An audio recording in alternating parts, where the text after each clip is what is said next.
ঝিনাইদহের কোটচাঁদপুরে অভিনব কায়দায় মাইক্রোবাসে করে ছাগল চুরির সময় হাতে নাতে ৩ জনকে আটক করেছে স্থানীয় জনতা।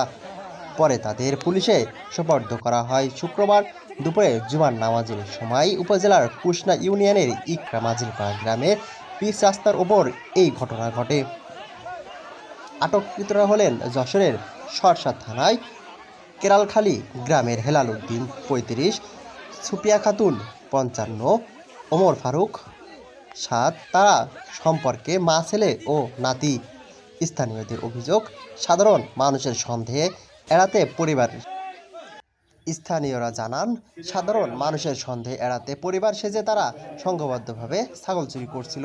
এই সময় চুরির কাজে ব্যবহৃত ঢাকা মেট্রো চ ৫১-৭৭-৬৩ নম্বরের কালো রঙের একটি মাইক্রোবাস জব্দ করা হয়।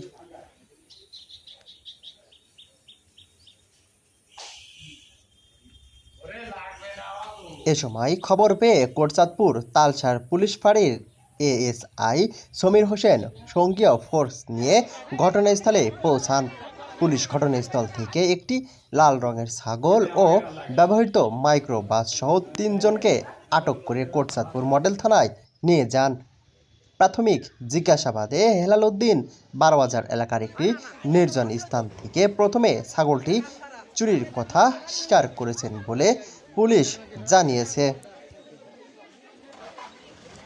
এ সময় কোটচাঁদপুর মডেল থানার ভারপ্রাপ্ত কর্মকর্তা ওসি আজাদ রহমান বলেন, দুপুরে চুরির সময় স্থানীয় জনতা ৩ জনকে আটক করে পুলিশে সোপর্দ করেছে।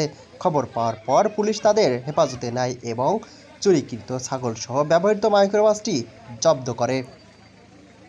কোটচাঁদপুর থেকে রোকনুজ্জামান, পায়রা টিভি, ঝিনাইদহ।